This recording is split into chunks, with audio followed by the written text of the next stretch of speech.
tonight, but I know there's a reason for it, so why don't we get to it? Why don't we stand and do the pledge of allegiance? I pledge allegiance to the flag of the United States of America and to the republic for which it stands, one nation, under God, indivisible, with liberty and justice for all. Okay. Can I have a motion to adopt an agenda? Andrea is first, Carla is second, all in favor? Thank you very much. For announcements, we had an executive session tonight in which we talked about contracts, legal, and personnel items. Mrs. Holden is not in attendance tonight, but will be back for the next meeting.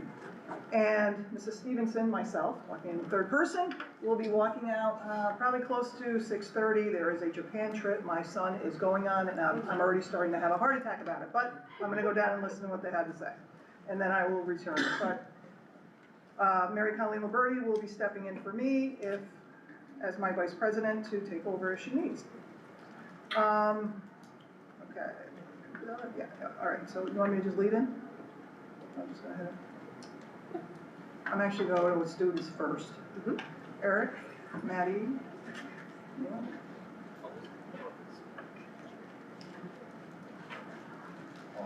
I honestly don't have much. Just that to keep in mind that some students are participating in Ramadan, so maybe if some students are just like looking a little out of it, maybe it's because they're starving.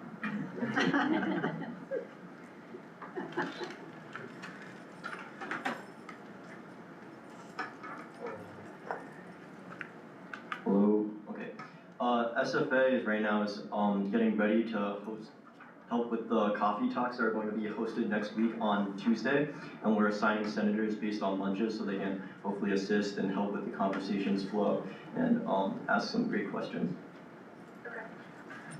I'm also very happy to announce that as of recent news of our last meeting, that the Senate is planning to bring back FOTA, which is the Festival of the Arts, which is an event that we had the first time when I was in 9th grade and we were not able to do it in 10th grade, but now it's coming back, which is exactly as it sounds, a way to, like, you know, it's kind of like, we kind of come back to Spirit Valley, but they're really not the same, but it's just a way to appreciate the arts that, because we have so many at Shen. And then another small thing is that our elections are still chugging on, as, you know, even it's like, whoa, like that's like in May, because, you know, the month of March is so quick, comes by, and then you have break, and then right after break we do our elections.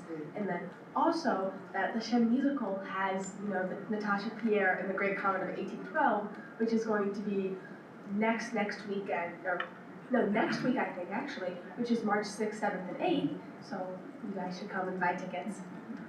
That's all. You should, you're absolutely right, you should. Well, thank you for that. I have a few items I do want to talk about. Superintendent search. So we are in our final stages. What we're working on now is a contract between Shenendehowa District and the candidate's legal team. That's what we do. The contract is a discussion that happens between the two entities, and then we come forward, and we are still on our timeline to meet, which will be announcing our next superintendent at Shenendehowa, I'm hoping by mid-March, third week of March, something like that. So stay tuned for more exciting news on that. Second item, Capital Regions BOCES Board of Education nomination. So I wanted to bring this to the board tonight to have an open discussion with the board members, only because in a transparent forum that we can do that so everybody understands and everybody has an opportunity to understand, and if anybody's interested then we can take a step forward to talk about that. So we do have in our component district, the components of Saratoga County, it's Burn Hills, Balsam Lake, and Shenendehowa. Shenendehowa has held the seat on the BOCES board for some number of years, since I've been on here and since Gary was there, and now Naomi has the seat. So with that though, there are, the nomination would happen this year. The years of service for each member when they sit on the board is 3 years. The component districts, like I said, are the two districts. We will be, or we have, it is only right that we reach out to Burn Hills, Boston Lake to see if they are interested and they have a member that may want to come forward, and if they do, that would be a discussion because Shenendehowa has had the seat for so long. So we are entertaining that. We will hear back from that district. Just a few things that you can see what a board member does on the BOCES board. It's right out on their website. It's 5 to 15 members that sit. Can 2 residents of the same component district sit? No. How long is the office? I said 3 years. Qualifications, they must reside within the boundaries of the component school district. Any candidate nominated by a special act school district, central school, which is not us, or any component thereof shall be considered a resident of the district that's nominated. So, if all of this happens, the reason why I'm doing this is to make you all aware that you have an opportunity, if you're interested, to say that, you know, I raised my hand and I may want to do that, okay? We are reaching out to the other district, and as today, we'll probably reconvene, probably second week of March, I think, by the end of March, we need to give the nomination. There is a deadline. So anybody interested, let us know, and we'll leave it at that. Deanna, can I say something? Only if it's not about your seat, Naomi, you can give, maybe at the end of the meeting, because it's not, we don't want to. No, I actually want to correct a few things that you shared, because the nomination process is very important. It is very important, but they can also go on the website. No, actually, Okay. they can. I do encourage anyone that is interested to go on the website. Right, exactly. But I do feel I need to make a statement. For you sitting on the board, I would respect that you would not, please. I need to, okay. I won't do that. Thank you. All right. So what I will say with the BOCES nomination process, if you look at New York State law, there's actually more to this than meets the eye.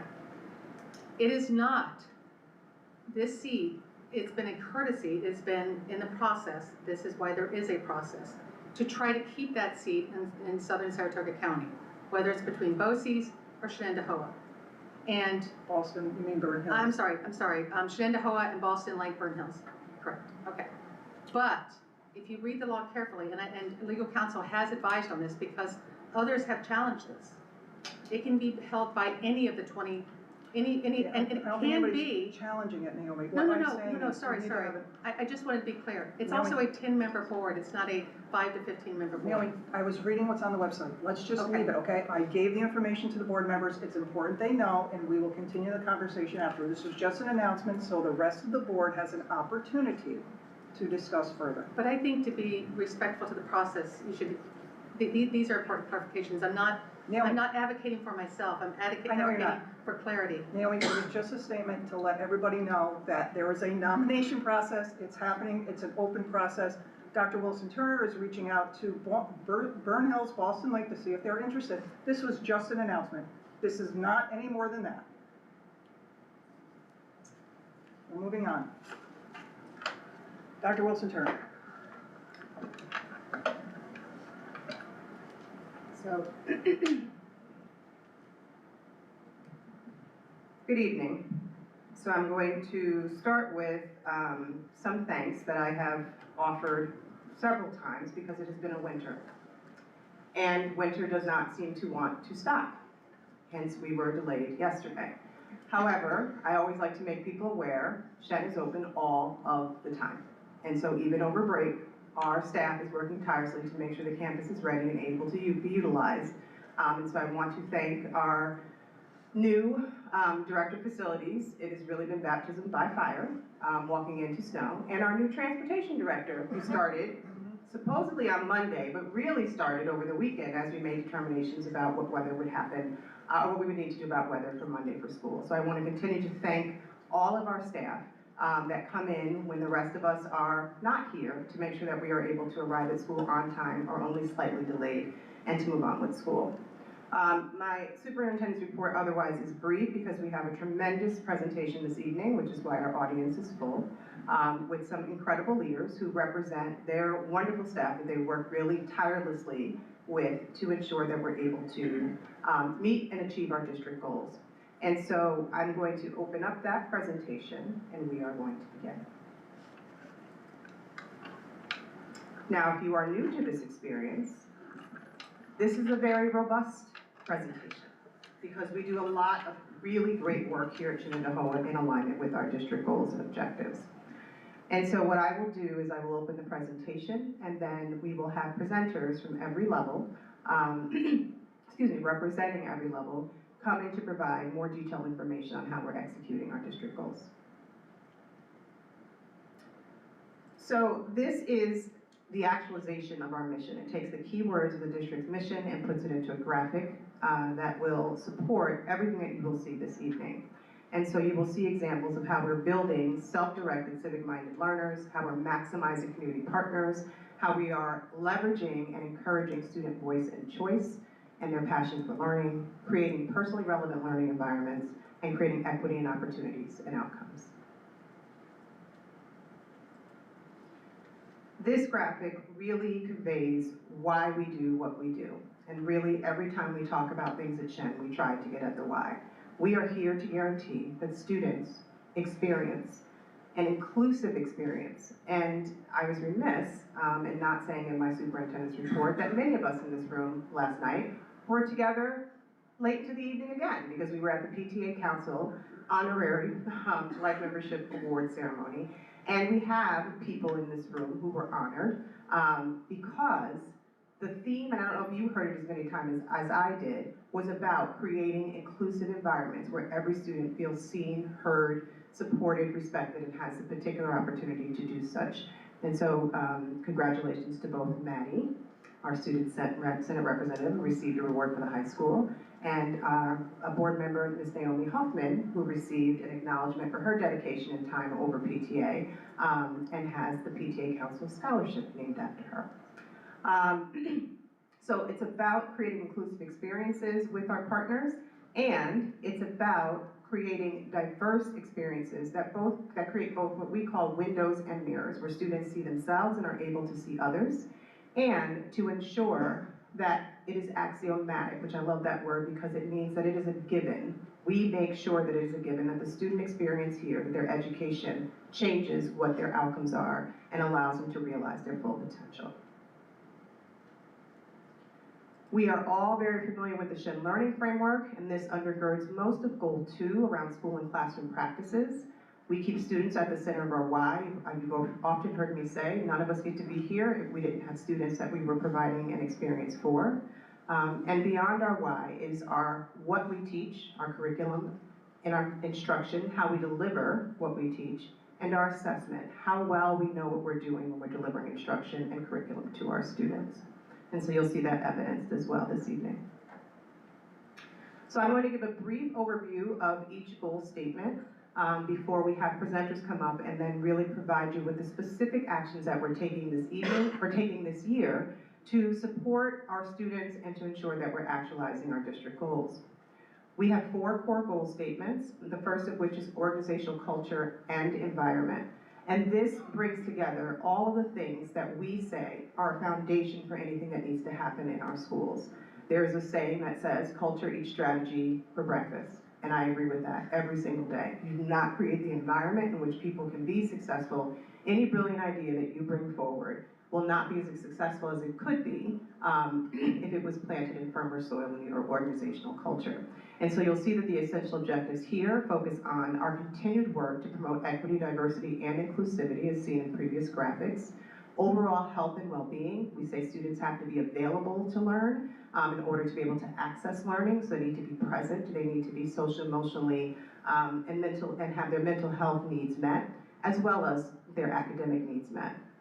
And then engagement, I think, has been one of our biggest areas of focus in my short time in the district, is to make sure that every student has an opportunity to connect in our system in a way that is meaningful to them and that inspires them to show up to school every single day.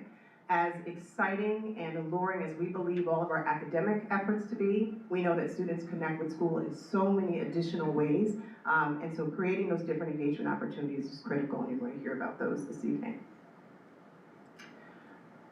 School and classroom experiences includes, like I mentioned before, our Shen Learning Framework, which we try to make the framework of everything that we do in terms of our decision making, really looking at the why, the what, the how, and the how well, but even more specifically, how we look at our curriculum, instruction, and assessment. And so this goal area will focus on the Shen Learning Framework and how we create curriculum, instruction, and assessment to serve our students' needs, how we deliver instruction in a way that fosters agency and curiosity and self-direction, and how we create equitable measures of student learning. And you'll see multiple examples of how we continue to refine how we measure student outcomes and make sure that they are reflective of what students are learning and experiencing here at Shenendehowa. And goal statement 3 is personnel and professionalism. And so this includes both the innovative recruitment and retention, right? How we go out and recruit for staff, how we explain to people what it means to be at Shen as an employee, and also how we retain them. And a significant point of retaining them is creating this ecosystem of engagement where we're able to work collaboratively together. One of our themes this year as a leadership team was about our collective capacity. What we're able to do as individuals is wonderful, but we know that what we're able to do together is that much more powerful. And there is no one individual in this room or outside of this room that helps move the needle in this organization. We all do that collectively together. And that's really what the ecosystem of engagement really means. It's about using our individual talents to create our collective strength. Essential objective number 3 is our progressive learning community. And this is the intense investment in professional learning for all of our staff. And you'll see that that has been a focus of us, not just our academic and certificated staff, but our operational staff as well. We want everyone in our organization to have the opportunity to continue to grow and enhance their skills. And last but certainly not least is fiscal responsibility. In order to be able to execute all of these goals, we have to have a budget that supports the efforts that we put forward. We must engage in strategic budgeting, which we have been engaging in probably since October, specifically building next year's budget, while at the same time executing the budget that was built, but making sure we're maximizing the funds that are available to us in service of our other goals. We look at equitable resource allocation. The phrase has often been service follows needs, right? So we look at what students need, we look at what buildings need, we look at what departments need, and try to do that in a way that allows us to maximize outcomes. Essential objective number 3 is structure and predictability. And this is really important because in order to sustain all the things that you will hear presented this evening, we have to create systems and structures that allow us to create what Dr. Robinson would always call those repeatable successes. We want to be able to sustain things over time. We never want it to be a one and done. If it's intended to be something that can be beneficial to all students over the course of their time here at Shen. So those are our overall goal statements. And so our process this evening is a little bit different, but I think has been revisited many different ways as we try to bring you the most comprehensive presentation of what is actually happening in the district. So this year we decided to group our key leadership actions in each organizational goal and look at it from a elementary, middle school, high school, DLST perspective on that one theme. So I think in years past, you're like, oh, we heard about restorative practices when elementaries are speaking. Okay, 10 slides later, we hear about middle school talking about restorative practices. And so we try to look at those things that are being done throughout our system and group them together so that you can hear about them, how they're functioning from our very youngest learners all the way up to district level leadership. And so our presenters tonight will still come from elementary, middle, high school, and DLST, and they will be a team of presenters from each level. And so we'll have the first set of presenters come forward, sit in those first 4 chairs that lovely people helped me reorganize, and they will present to you our organizational culture and environment. I'm going to ask that they introduce themselves to you because we have some new presenters this evening, and it's a great opportunity for the board to interact and see some of our newest leaders in our system. And then when they are finished, we will move into each goal in that way. Okay? You're going to come on up to the front. And I'm going to advance your slides for you unless you feel more comfortable advancing them yourself. Can I advance them from right here? You could if I hand you my mouse. Oh, no, you can do it. I'm good. Hi there, I'm Sheriff Faraci. I'm the new academic administrator for special education. For the elementary level, I support the 4 on-campus elementary schools as well as the CPSE students for those buildings. It's been an absolute pleasure thus far. So it's my pleasure to talk to you about objective number 1, promoting equity, diversity, and inclusivity, specifically related to student voice. So at the elementary level, elementary leaders are promoting an inclusive, equitable school culture by leveraging district resources to implement culturally responsive practices and ensure fair access to enrichment and acceleration. This work focuses on identification processes for advanced learning opportunities. Specifically, revisions to the COGAT screenings and the TOMAGS entrance criteria were implemented beginning at the start of this school year, so 25-26, to better identify our students that are English language learners, as well as our special education students who also demonstrate many academic strengths. The 26-27 screening process for both of these assessments began in February and marked continued progress towards equitable access to enrichment opportunities for all of our students. I know my son's very excited about them. At the middle school level now, student and faculty voice increased through redesigned open house formats, town halls, and community circles. A post-open house survey was reviewed by stakeholder committee to guide improvements for September 2026. Community circles were conducted with 100% participation by faculty in October at middle school faculty meetings and with students across all grade levels in a variety of settings. The community circles were supported by required restorative practices, training for all faculty in January at our superintendent's conference day. High school students involved in the Elevating Student Voices ESV group presented K-8 faculty and staff on microaggressions at the January Superintendent's Conference Day as well, and additional efforts included student partnerships among high school ESV students and all middle school students, which is lovely. We on slide 12? Okay. Instructional practices emphasize relevance, student voice, and ownership through varied assessments. SEL, social emotional learning integration, as well as real-world connections observed in lessons and curriculum documents. Student surveys were administered or planned across grades and content areas, including world language and ELA and reading. Curriculum updates included a new Reading 6 text, The Red Bandana, and expanded real-world and workforce connections in CTE, including revisions to the personal finance module. So moving on to the high school level now, we maintain a focus on our programming and offerings to ensure they are responsive to our student needs. Examples include expanding programs for our ELL students and recently adding Global 9 co-teaching opportunities where ELLs have had an ENL teacher in the classroom. This is the latest expansion of programming within the ENL program where we are seeing positive impacts. The inclusive approach extends beyond in-class programming by expanding our reach to various recognition programs, including the Seal of Biliteracy for students beyond traditional pathways. Now moving on to the district level, thank you. In inclusive practices, we launched Survive or Thrive in grade 10 health to promote wellness and resilience, with survey feedback currently in progress.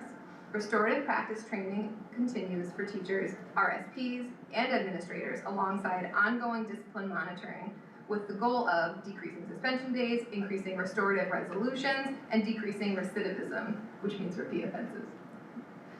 Students participated in the BOCES HBCU College Fair in New York City, expanding post-secondary exposure for them. Culturally, we streamlined and expanded our cultural calendar.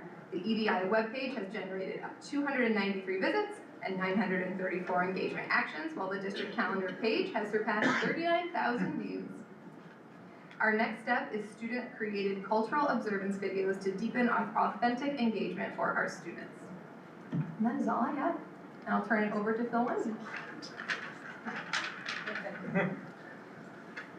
All right, thank you everybody. So I'm Phil Wyman, I'm the Acadia principal, and it's also a pleasure to be here tonight. So I'm going to talk about equitable grading and standards-based reporting, which impacts all of our kids, and it's been a big lift for the district.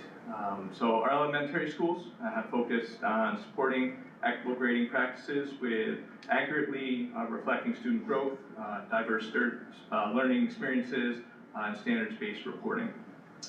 The schools have successfully implemented the district's standards-based report card, and I think have been very reflected in that practice with providing ongoing support as provided through equitable classroom walks, building level administrative guidance, and continued collaboration with elementary grading and report card committees.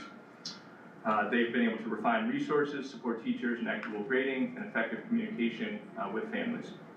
At the middle school level, administrators continue gradebook audits, facilitated department, PLC, small group, individual discussions. We have these discussions all day long around how we are seeing our kids and that our grading practices are reflecting what they know, what they can do, and what they understand. So we work and have worked closely with aligning the work through the 6 through 12 grading committee. At the high school, This work continues to involve all stakeholders in reducing bias in grading and focuses on student learning as a measure for grades. The approach is all-encompassing, involving conversations and department meetings, review of grades for consistency, and teachers working tirelessly in PLCs, trying to find a common language and approaches. Some of our other key initiatives, and so I'll focus on this first part to the middle schools. One of our biggest lifts coming into this year was our equity learning walks. And these were completed by all 3 middle schools in the fall of 2025 to analyze not only our physical environments, but our classroom inclusivity. Faculty has now developed plans based on our hallway walks, our classroom observations, identified needs to review with, and that we've reviewed at MSA and shared to inform future building budgetary requests. So not only is that kind of a fun process, but it gets the staff out and about to see not only the building inside and outside of the classroom, and then comes back with feedback for us with where we're allocating our funds. So building administrators and AAs continue these equity learning walks to analyze classroom environments, building on hallway baseline data. Faculty are developing plans to support inclusive classroom spaces and curriculum. All middle school faculty now understand not only the purpose and the process of the equity learning walks, but the impact that it will have on our students and their learning. Faculty engaged in ongoing discussions, not only at faculty meetings, but to align classroom practices with middle school rights and expectations across individual, small group, and large group settings. September faculty meeting reinforced the 5 core values of be here, be safe, be responsible, be kind, and set goals. This is supported by all of our town hall meetings and is used for consistent branding across the 3 middle schools. At the district level, we have strengthened SNAP outreach by adding information to our monthly menus and district website. Free and reduced application processing was improved, and data is now transmitted to SLDA twice monthly to ensure SIS accuracy. Eligibility letters were enhanced to clearly outline associated benefits, including AP exam fee waivers. We continue tracking FAFSA participation and increasing outreach to families to support completion. Together, these efforts expand access to scholarship, advanced coursework, and post-secondary pathways. Thank you. Thanks, Phil. Ron Agassinoni, principal here at High School East and at High School West. I'm talking about essential objective 2, which focuses on layered preventative systems to support social emotional health for students and the psychological availability to come and learn. You'll hear common themes, which is nice as we're presenting this as we go through. So our elementary principals and instructional leaders are strengthening school climate and student support systems by consistently implementing different behavior practices and fostering safe, supportive learning environments that promote social emotional well-being. The work includes expanding staff training in social emotional learning, de-escalation strategies, and supporting students experiencing anxiety. More specifically, there's been professional learning opportunities and de-escalation strategies known as TCIS and CALM. Also restorative practices training. Instructional coaches are working. They're continuing to offer support to staff in creating emotionally safe, connected, and supportive school environments. All elementary schools also participated in DASA and threat assessment training. That's annual that we do that, although it's being revamped and enhanced as we go through that training, and that's to ensure consistent protocols K-12. In our middle school, our special education leadership has done a wonderful job providing that TCIS and CALM training to increase staff competency, also increases the common language that we use across departments. They had full-scale training back in the fall and a number of refresher sessions as they move through the school year. All faculty participate in community circles in the fall at the middle school, and it supports 100% faculty student engagement in SEL activities, social emotional learning activities. Structured planning time between our academic administrators and our middle school administration ensures the alignment of those restorative practices and the MTSS strategies that they are employing at the middle school, and now that actually has moved to grade 9. At the high school, we're continuing to focus on restorative practices, de-escalation strategies. A number of high school administrators were trained this summer in TCIS, aides have been trained. We've adjusted some of that training cycle thanks to our special education administrators and how we get our aides trained more efficiently and quickly, as sometimes we have turnover of positions to make sure our folks are trained.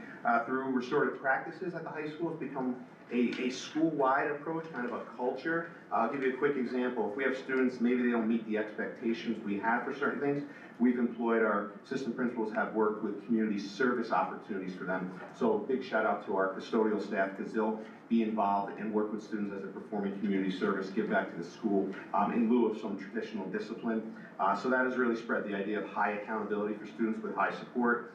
Also at high school, we've used some in-house and external resources. We brought in Stephen Hill. Some of you have seen him before. He presented to a group of parents. He also presented to all of our seniors. And in-house, we used our civics capstone, which is a wonderful class.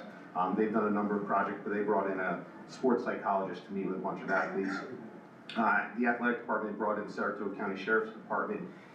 They did an interview with Henry Ruggs, former NFL player, unfortunately was involved in a driving impaired accident where someone was killed. He did that interview for us from jail in Las Vegas.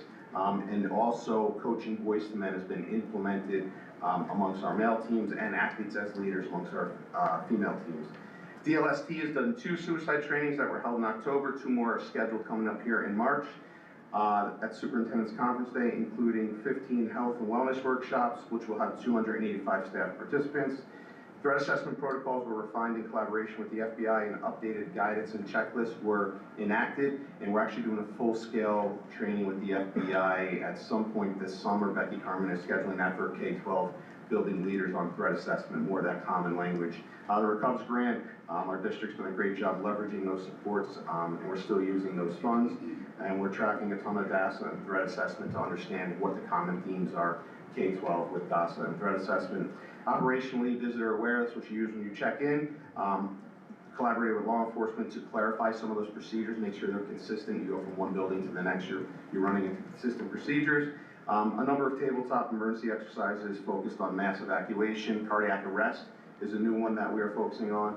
Advancing safe drinking water and planning and preventative maintenance. At IMS, they have done a ton of cybersecurity stuff.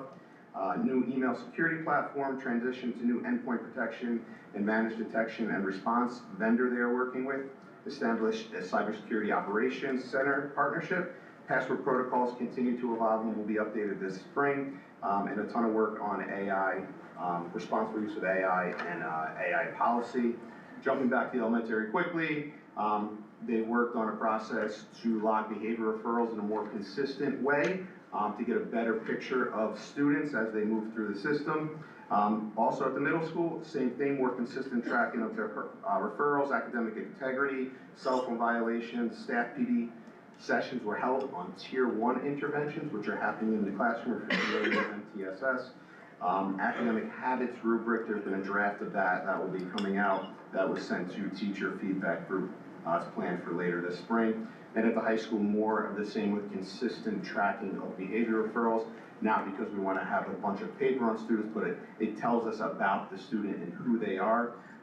Also with the distraction-free schools, we've analyzed or have been analyzing any cell phone referrals, which I can tell you have been very low. We did surveys to teachers. A lot of positive response to how cell phone implementation has gone in the classroom. We're still working on hallways. I think we'll be working on hallways until I'm retired. And then the next person will be working on the hallways. But we are working on that, but a ton of work and a lot of positive feedback from teachers. And DLST has been really supportive. A lot in the summer, a lot of the lead up their support has been there as we look to make adjustments and have a different accommodation for students who get them through the various laws. Thank you, Ron, I appreciate it. I'm Lucas LeBaire, I'm the Director of Athletics and Physical Education here at the district, K through 12. I'm going to be speaking about essential objective number 3, which is engagement. And I think that Dr. Wilson made an important point earlier, just how important this essential objective is to make sure that all of our students, K through 12, have a connection to our district and feel engaged. Thus you'll have to bear with me, we have a lot of information here. The work within engagement really falls into 3 different categories of work that has permeated throughout all 3 levels. The first is student leadership and empowerment.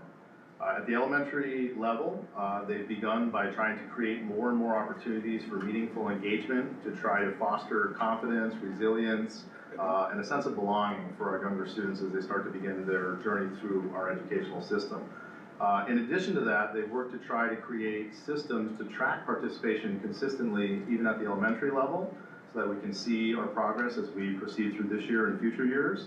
So they came up with a consistent criteria for rostering students who engage in those different participation activities. They found a process to upload that information into the student information system, and that can then be used to inform district dashboard and other data tools. And actually, a little bit later on in the presentation, we'll be able to see some of that particular data in terms of engagement as well. Obviously, we're always looking to improve even new processes, and so the elementary leaders continue to examine their definition of engagement participation, as well as looking to make sure that that data collection and processing is done well and is accurate. At the middle school level, they've begun the year promoting student engagement with a survey that was completed by all students at the start of the year, and this has provided a nice baseline of data for them to use as a tool to then kind of gauge progress as they move throughout the year. After the baseline was established, they've spent much of this first part of the school year really trying to promote and expose students to all the different opportunities that exist. They've done this through a number of different means, including orientations, open house, town hall meetings, announcements, emails, posters, SIS messaging, as well as some new digital resources. In particular, we worked with the middle school and my department to create some references and resources to advertise sporting opportunities to our middle school students. So in 6th grade, that would be youth and community opportunities for sports engagement, and then at 7th and 8th grade, some of our interscholastic modified sports opportunities. So we're looking to distribute that information in every way we can, including at the new 6th grade orientation that we'll talk about. At the high school and the district level, we have created this year a new high school student leadership council. Myself and Principal Augustinoni, that now includes over 30 students. Those students represent a wide variety of subgroups and interests and backgrounds. That's been very productive. We've had 4 meetings so far. We look to continue that throughout the spring. And students in those meetings have contributed in some meaningful ways to a couple of different projects, including proposed revisions on service credit that they're going to be presenting to some of our service clubs and our academic honor societies. They helped in the planning and execution of a cultural fair, and they also assisted my office in planning and executing a wonderful campus crawl, which was a multi-sporting event celebration with some events in between. We also have continued to work with the BOCES Student Voices Project, as we heard a little bit about earlier. And additionally, at IPAC, we had a presentation recently to try to increase intern opportunities for our students to become engaged with not only within the district, but in the community, especially during the summertime, which would be a new opportunity that may arise hopefully in the future. The second area that we've really worked towards engagement of our students as well as our stakeholders is in stakeholder systems and processes.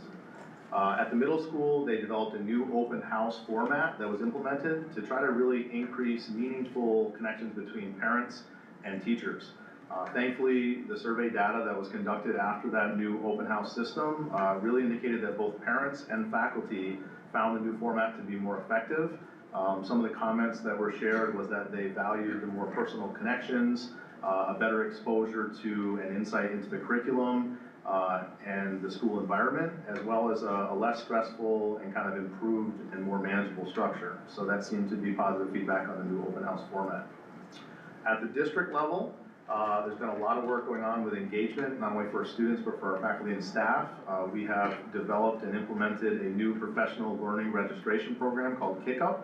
And then in addition to that, work has been done to bring in a group called, a program called Otis, which provides on-demand professional development, and those two systems were able to be linked together so that we can now provide one registration system where we can register and track faculty and staff who want to sign up for not only in-district professional development, but also on-demand opportunities. It allows us to track their registration, their attendance, gather feedback on those opportunities, all in one spot, which has been great so far.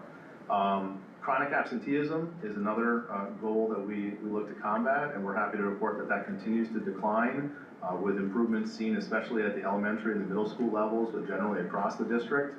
The high school in that area has started to implement daily automated attendance calls to try to be proactive about reaching out to students who are missing school. Operational staff have been continually trained on the ML system, which is what we use for all of our reservations throughout the district so that they can access and implement reservations for their programs or events on their own. And then finally, at the transportation department, My Ride, which is a connectivity program, continues to expand, and that makes it easier for not only district folks, but parents as well to access student transportation information. Communication is certainly a big piece of reaching out to stakeholders and engaging them. There's been some advancements there as well. One of the biggest projects, of course, was the rollout of our new district website in early November. That's been a great success. It's already reached 127,000 active users with a handful of particularly visited pages. The district also created an Instagram page to reach out via social media, and that's been a tremendous success as well. It was launched in September. It currently has over 1,400 followers and has acquired over 235,000 views, again, just at September.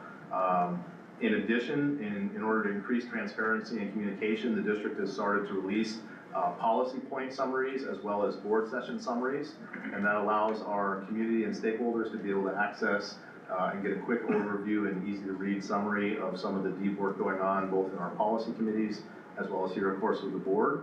And last but not least, I do want to add that Shen Athletics also developed a new Instagram page to share out the happenings of athletics. Also been a tremendous success. We started that in August. It has 1,800 followers and almost 250,000 views since August.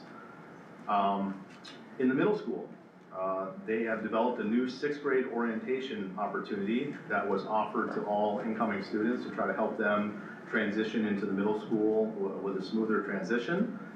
Very happy to report that they exceeded all of their goals for participation, with almost 80% of students choosing to participate in that 6th grade orientation, and feedback has been very positive, so they'll continue to explore how they can expand and improve that opportunity. Tiered attendance monitoring strategies were implemented to address chronic absenteeism. Again, we'll see some of the progress that's been made in terms of attendance and some of the data slides that will follow shortly. Excuse me, break the podium here. At the high school level, as well as some other levels as well, we've also seen increased family contacts and targeted interventions. So looking to reach out, especially to those families that are experiencing some of that chronic attendance, to be proactive. At the high school, the focus really has been on supporting students who are struggling through attendance monitoring, restorative practices, alternative programming when it's appropriate in limited use, such as online or hybrid learning. And then one of the big ones has been the implementation of an alternate school opportunity, especially for students who are suspended for behavioral reasons. And this has been set up at High School West, and it allows those students who have to be removed from the school for behavioral reasons for a consequence still able to come into the building, one of the high school buildings, and access some of those same supports that other students would have availability to, but in a setting that's safe and appropriate for them during the consequence. Additionally, IS teams are consistently tracking attendance for all students, and again, the goal there is to have early intervention and targets. Finally, some last key leadership objectives and actions from the district level. The big focus, of course, has been, or one of the big focuses has been on 5 Maxwell. Happy to report that progress for both the district offices as well as the TRIA remains on track. Just some of the things happening currently: technology ordering is underway. Connectivity and emergency systems are being aligned with district standards and processes. Safety planning, staffing adjustments, communication updates are continually ongoing throughout the first half of the school year, and then continuing to build community partnerships for that new center, including some things like the YMCA Y-Time continually in development. So again, in summary, with the engagement piece, which I know is a lot, we're really just looking to build all different types of systems that foster confidence, belonging, and contributions from both students, staff, faculty, and stakeholders. Thank you. So similar to last year, we typically would have done a mid-year goals presentation and then a separate data update. And last year and again this year, we have connected those two presentations so that you can see how the key leadership actions and the progress that we're making are having direct impact on our data. And so there are data slides for organizational culture and environment, and there are data slides for school and classroom practices, so you'll be able to see that direct connections. You also will see on each slide there are key performance indicators for every district action, or excuse me, every action that we're taking within our goals, so that we are tracking our impact in some way, shape, or form. And so Mr. Davis is going to come and take us through our first data set. Good evening. So tonight I'm going to be presenting specifically about data related to organizational culture and environment. So we're going to talk about attendance, behavior, student engagement, as well as parent access to parent portal.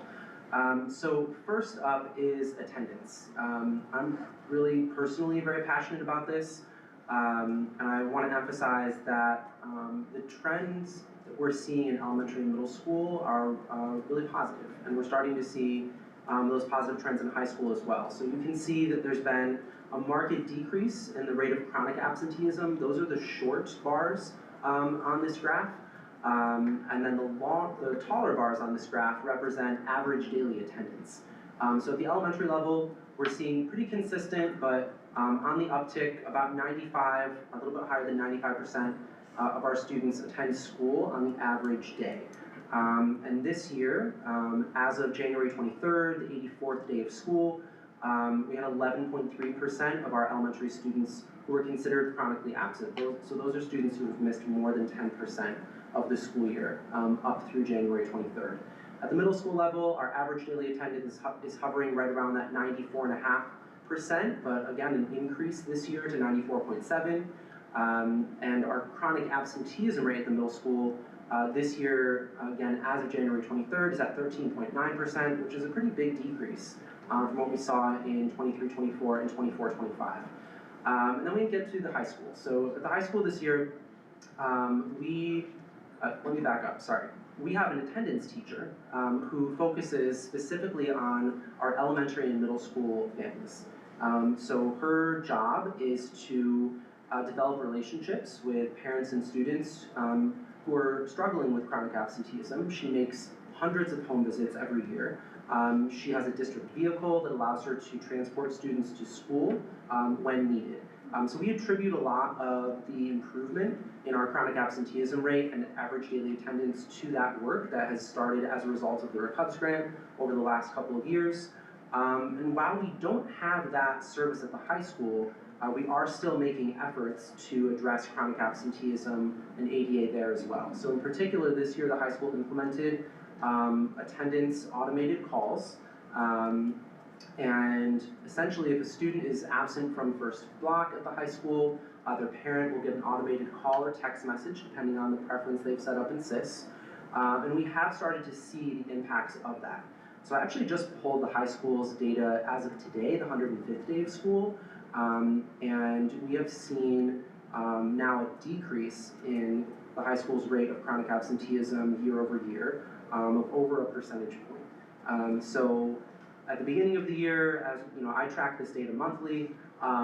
We were seeing an uptick. We implemented the attendance calls. It started to level off, and now we're starting to see a decrease in the rate of chronic absenteeism, which is exciting. So that's our attendance data thus far. Moving on, this slide shows you the percentage of parents who have access to parent portal and SIS. This data is fairly consistent year over year. We have over 95% of parents at the high school level and over 96% of parents at the elementary and middle school level who have access to portal accounts. And we continue to mail hard copies of report cards and important other forms to parents who do not have access to the parent portal. The next couple of slides focus on student engagement. So I'm going to read a couple of key stats here. So this year, the high school added 2 clubs. Acadia added 1 club, Octay added 4, Paragon added 1 club, and Chango added 3. So if you compare this data year over year, we have additional clubs and therefore additional students participating in those clubs. This is a little hard to see, so quick summary here. So every elementary school, middle school, and high school rosters the students who participate in clubs, intramurals, and other extracurricular activities. And you can see that at the elementary level, anywhere from 20 to 40%, 20 to 56% of students are participating in at least one extracurricular activity. At the middle school, we see that anywhere from 30 to 42% are participating in at least one extracurricular activity, and at the high school, that number is about 48%. So we know that students who participate in extracurriculars have a better chance of completing high school, graduating, but also attaining academically. And so we really stress this to students, host club fairs, and try to get these numbers even higher every year. Next up we have... Can I ask a quick question? How do you track the tri-building clubs? That is a question I do not know the answer to. Oh. But we will, we can circle back on that. Okay. Sorry. Off the top of my head, we do have, students are rostered in CIS based on school. So I'm assuming it's possible to track it, but we'll have to get back to you. We have an answer coming up. Hi, Rose Beckett. I'm happy to answer that question. So students are rostered by their individual school.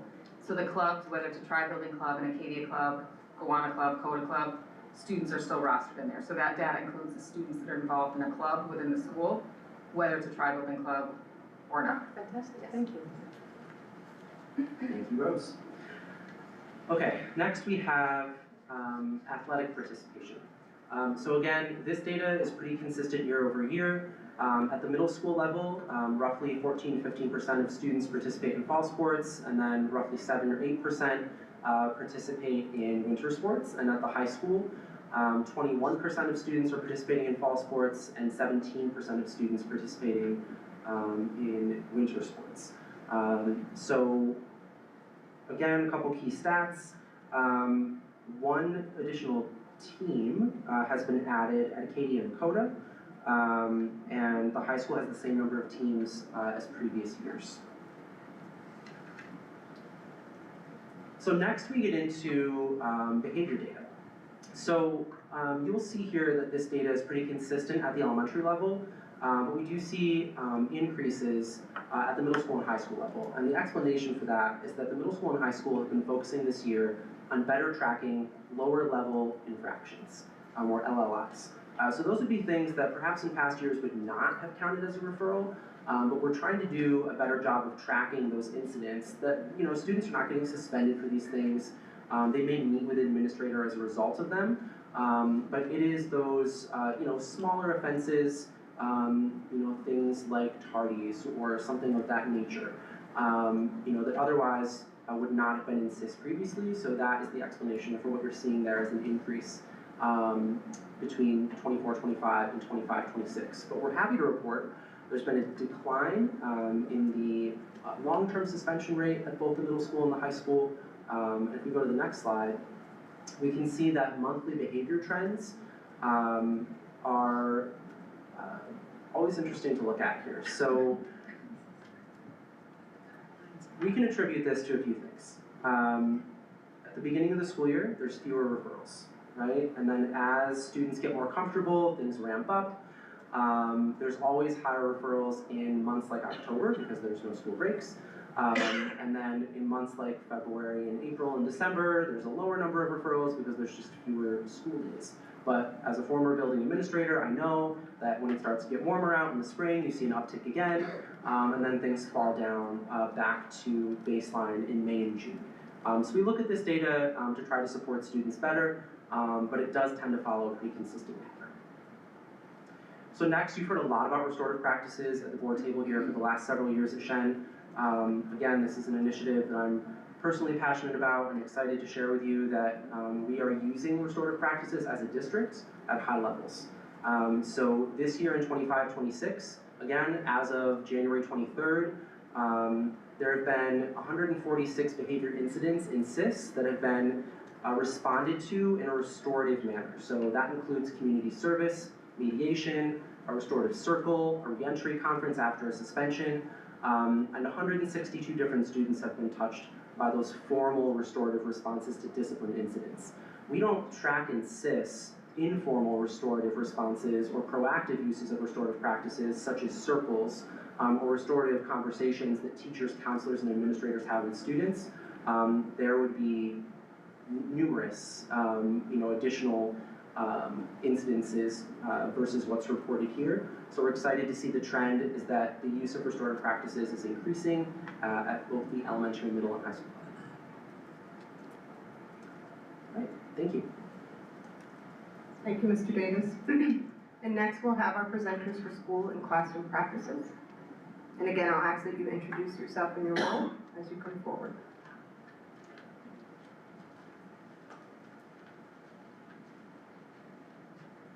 Hi, I'm Judy Gawinski. I am the academic administrator for English Language Arts and Social Studies at the elementary level.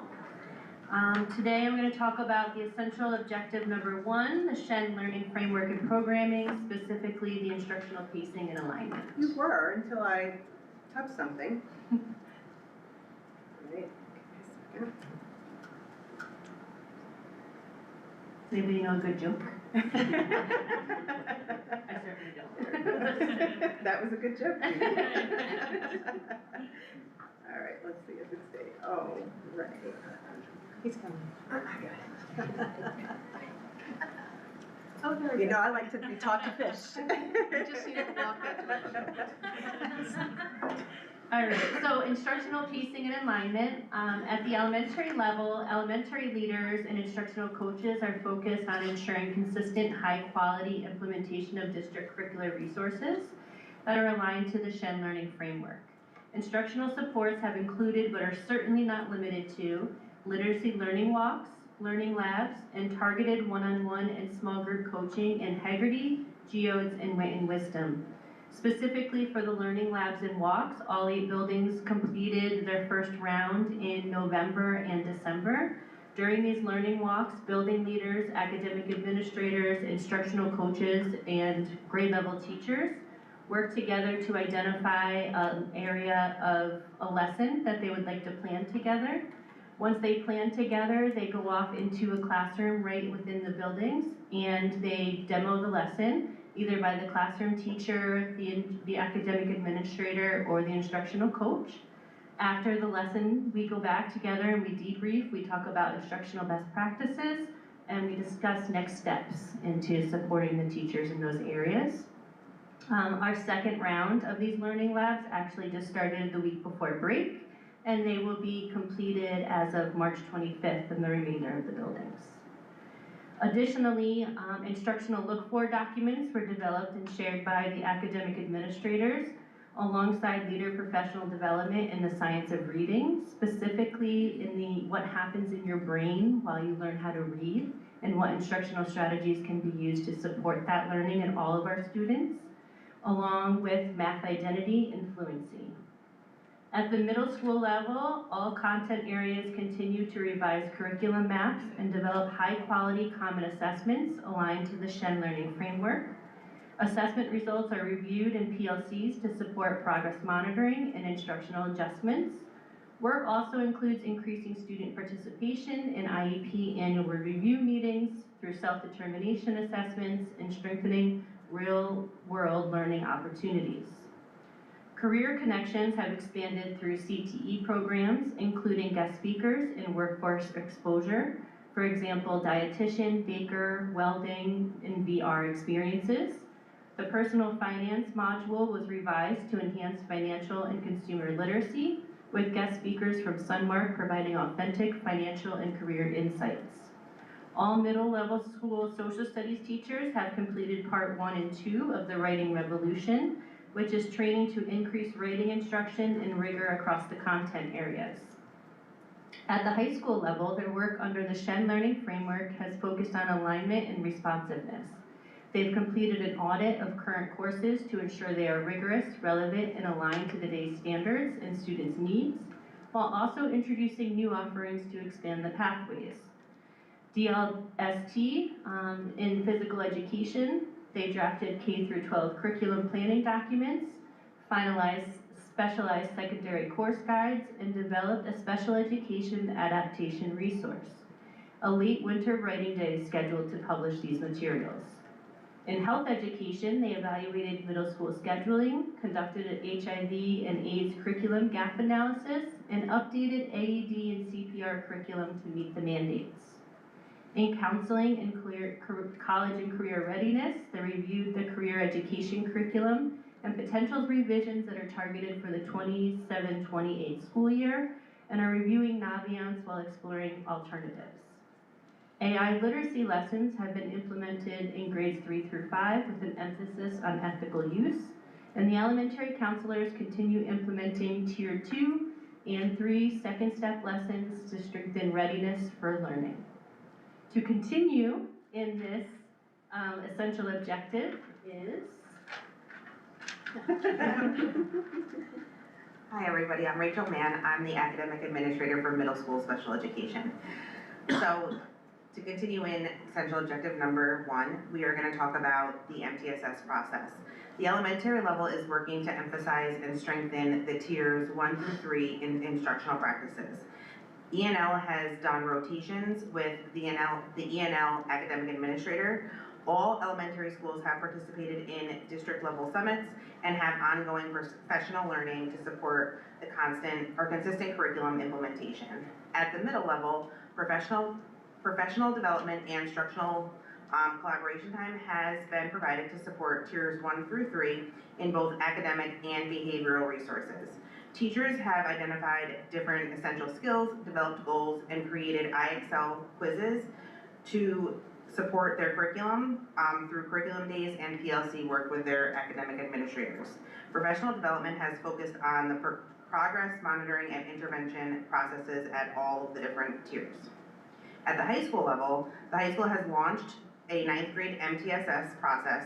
They're establishing a team data with clear entrance and exit criteria and have targeted professional development to assess directly how to inform instruction for students.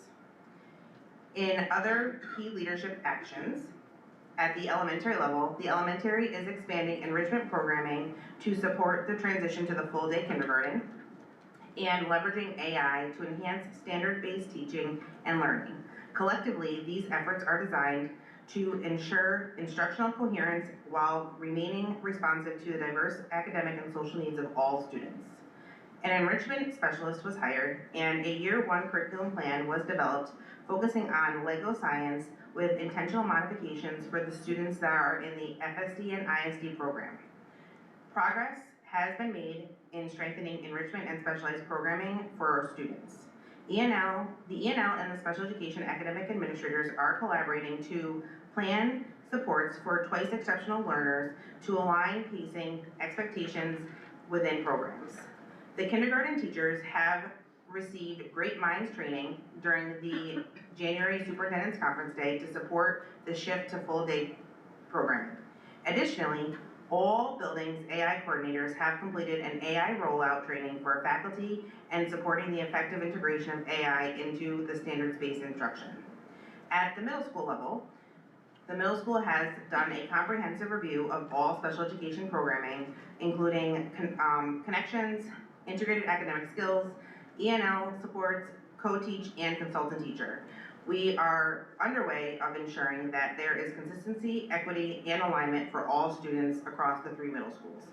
Data comparisons between the different program models as well as learning characteristics have been conducted and recommendations were made regarding the courses and the service continuum.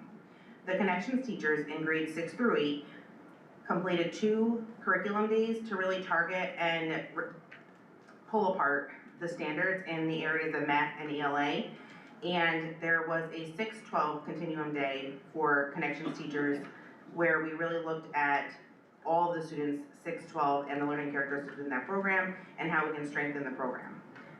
Together, this strengthens the connection between curriculum, instruction, and assessment and ensures that we are building a strong foundation for student success beyond Shen. Thank you.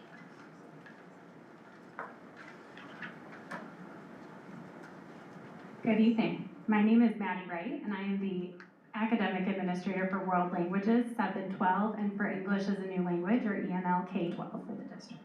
Tonight I will be talking to you about essential objective number 2, which is instructional delivery and dynamics. This goal really looks at prioritizing high-level instructional practices while empowering students as co-authors of their learning. So you'll hear the common thread of students. As Dr. Wilson-Turner mentioned earlier, the Shen Learning Framework really is at the heart of this goal, with students being at the center. So tonight you'll see our leadership actions divided into a few categories, with the first being coaching and pedagogical standards. At the elementary level, elementary leaders and instructional coaches are prioritizing high-impact instructional practices that promote student curiosity, ownership, and self-direction. This work includes providing targeted professional learning, instructional coaching, and guided observations to strengthen teacher effectiveness and increase student engagement, and then ensure consistent implementation of these high-leverage standards-aligned instructional practices across classrooms at the elementary schools.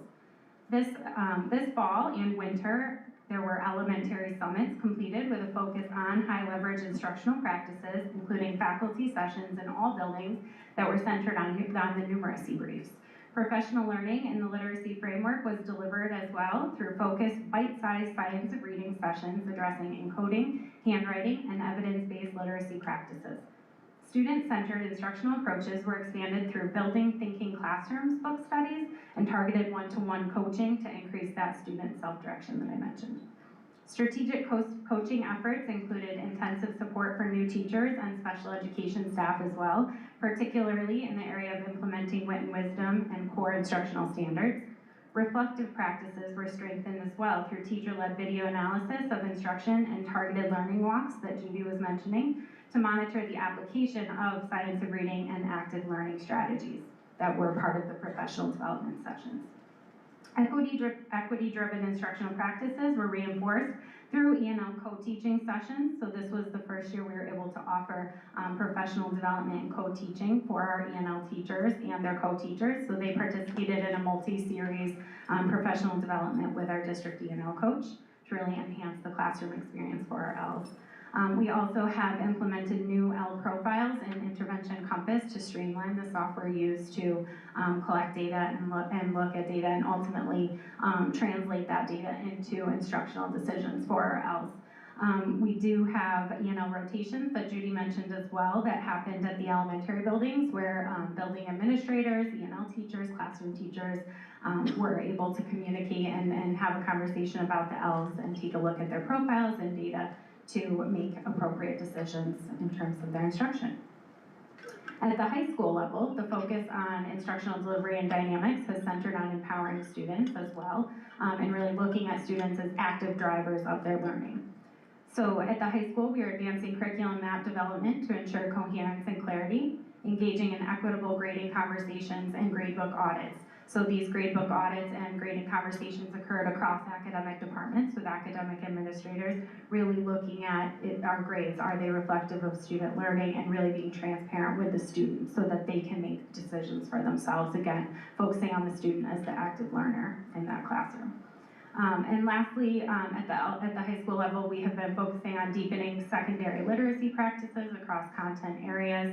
As Judy mentioned, there was a professional development training this year for Writing Revolution for our high school level teachers as well.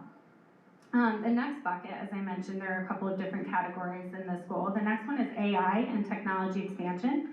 So at the middle school level, middle school AI coordinators are supporting staff in integrating AI into instruction through faculty meeting presentations, department meetings across content areas, lunch and learn sessions, and individualized teacher planning as well.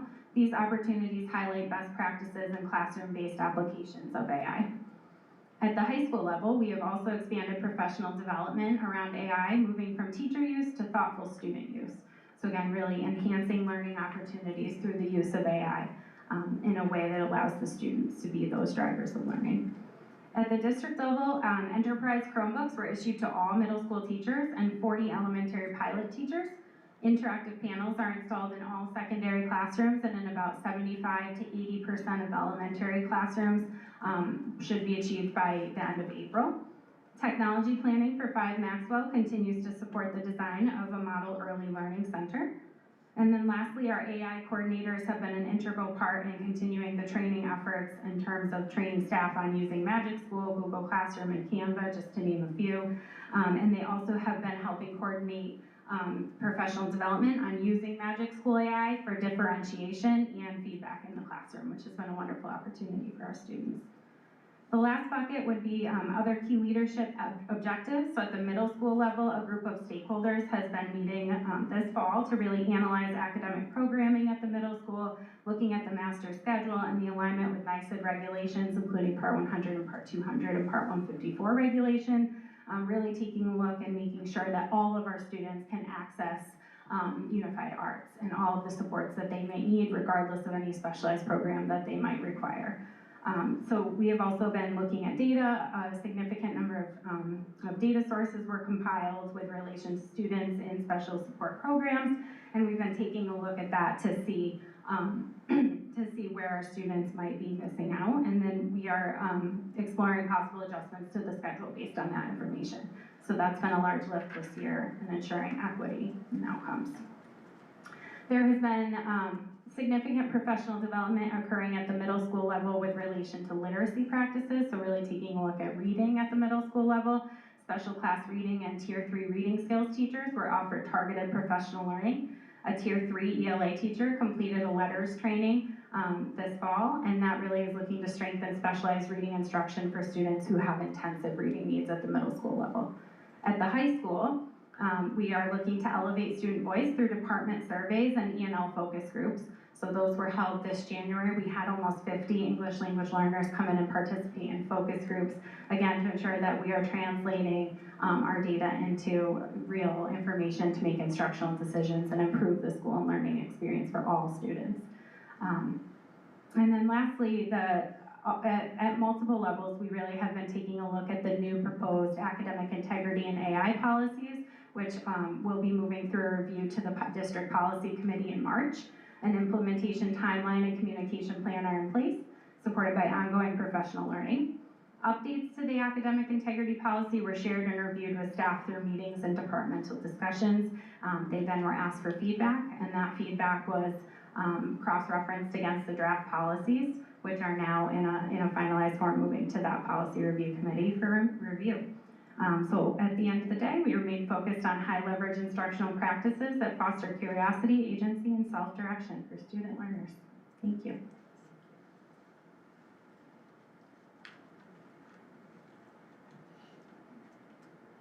Thank you, Maddie. Again, Lucas LeBaire, Director of Athletics and PE.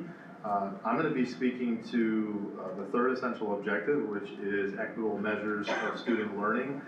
With all the work happening in the planning and the instruction and the classroom experience, we want to make sure that our measures of student learning are accurate and provide all the information we need to move forward. Most of this work is occurring in two areas, data systems and grading practices. So a lot of work happening at the elementary level. Elementary leaders have been working with a large number of different stakeholders from throughout the district. So first of all, elementary leaders and instructional coaches have been working to support teachers to strengthen equitable grading practices and improving assessment quality so we can accurately measure student progress and growth. A lot of this is grounded in the MTSS framework. A lot of the tools associated with that program have helped foster this work. Things like coordinated review of report card data, the use of data-informed tools, including some AI tools, to help teachers adjust their instruction moving forward, their learning goals, and their grading practices in ways that promote equity and alignment across those student groups. Also at the elementary schools, initial performance data was reviewed carefully at the beginning of the year, and this allowed, it ensured that AIS, ENL, and special education services could be effectively scheduled and accurately aligned with student needs to give them the support that they need to be successful. Different activities like building level grading meetings were held to support the launch of the new standard Alliance report card. Academic administrators have also been involved in work at the elementary level in this area, including working directly with faculty to ensure that even when assessments are modified for specially designed instruction, they remain aligned with state standards. Significant progress has also been made in the area of strategic use of data to drive our instruction. Data coaches have been another great resource, collaborating with principals to make sure that we're doing quality review of longitudinal data and STAR state growth projection data so that we can do a lot of predictive planning to get ready for the future. I mentioned before, and we've heard a few times tonight, the integration of some AI tools, carefully and calculated. Some of these include writing chatbots and digital math rooms, which is just one more tool that can help provide information to teachers, gives them some deeper insights about student performance, and helps them be more responsive with learning goals and with grading, especially across the elementary level. At the middle school level, progress has been made, especially in the area towards reducing bias in grading. Very important. This has happened through the revision of grading tools and policies. The previous effort and conduct rubric was revised and aligned to kind of be more in sync with district grading systems. And so a new draft of academic habits rubric has been developed to replace that previous model. Academic habits is going to be rolled into the middle school and high school report cards, possibly with implementation possibly next school year. Additionally, there's been a lot of work we've heard before tonight about the revised academic integrity policy that are going to be implemented across different academic departments. Work continues at the middle school and other levels with building data teams, instructional support teams, and grade level teams. Constantly using, again, some of those tools that provide consistency, many of them from the MTSS model, including MTSS agendas, which are very structured. They're a way to include progress monitoring, documentation, and upload all of that data into Intervention Compass. And what's nice about that is it allows teachers or other providers that work with students who maybe weren't at those particular meetings or weren't able to attend to then access the same notes and material to review, so that we have an insurance of shared accountability across all those groups that are serving the same students. Special education and ENL administrators continue to work to align special class and intervention program grading practices to the standards-based learning goals that are reflected on the new report cards. This information is updated quarterly and pushed into the backpack program, the backpack system, again, to increase transparency and make sure that everyone has access to that instructional decision-making data. At the high school level, a lot of the work here at the high school has been focused on equitable measures of student learning, including clarity, consistency, and fairness. One of the unique things that the high school has been doing, especially in terms of the academic habits rubric and the replacement of the effort and conduct rubric that I mentioned before, is they've engaged some stakeholders to provide feedback on those new policies so that we can get their assistance in refining those policies moving forward. At the district level, there's been the creation and implementation of a new grading and assessment committee. This is a committee that's tasked with exploring K through 12 grading issues.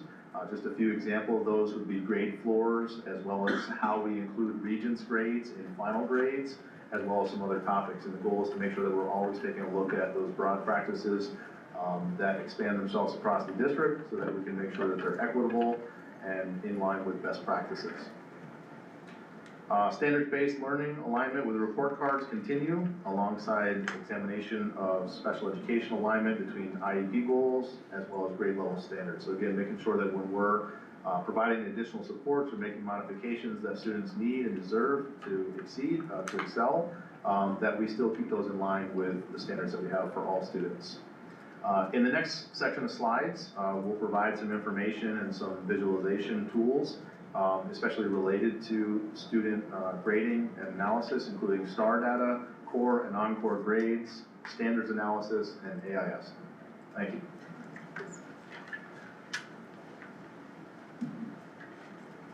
Data is our friend, and I always looked at data as it's telling us a story around the impact of our work on student outcomes. So Laura McKenna, the interim Deputy Superintendent, here to present the academic data to you tonight.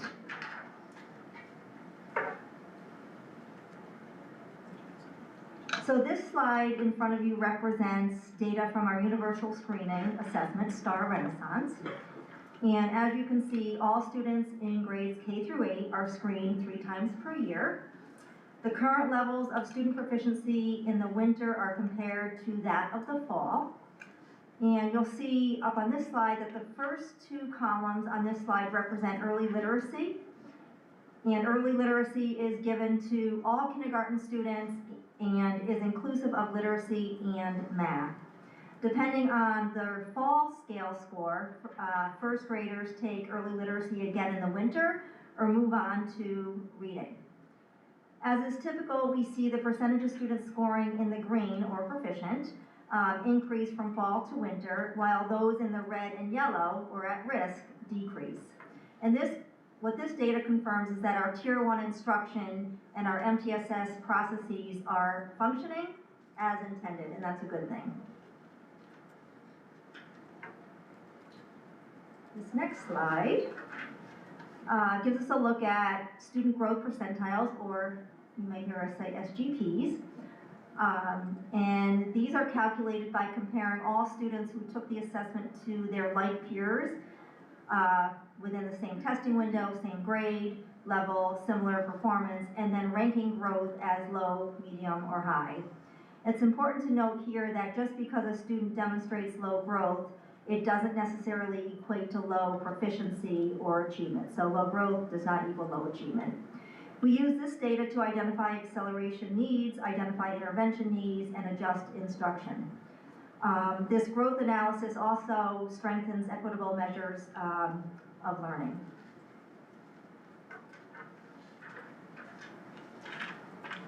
On this slide, this chart illustrates the percentage of students whose core subjects are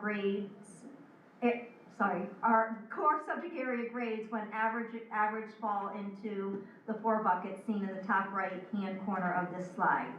The majority of our students, as you can see, are passing core subject classes, as seen represented here in the green, blue, and yellow. And worth noting is that the majority do not simply pass, but just around 60% or more have scores falling in the 85 to 100 range. And while this data is really encouraging and really tells the story of our teaching and learning here at Shenendehowa, it also reinforces the importance of grading audits, monitoring consistency across classrooms and content areas, and ensuring rigor and alignment. And our academic administrators do an amazing job at that work. On this next slide, we see something very similar, except focused on our unified arts or on-core subject grades in the same buckets. And clearly, you can see that the difference in performance-based classes when it comes to levels of mastery are, as here, we see in almost all classes, 80% or more of students earn grades in the 100 to 85% range. And I will note that performance grading structures contribute to higher levels of mastery just because of performance grades.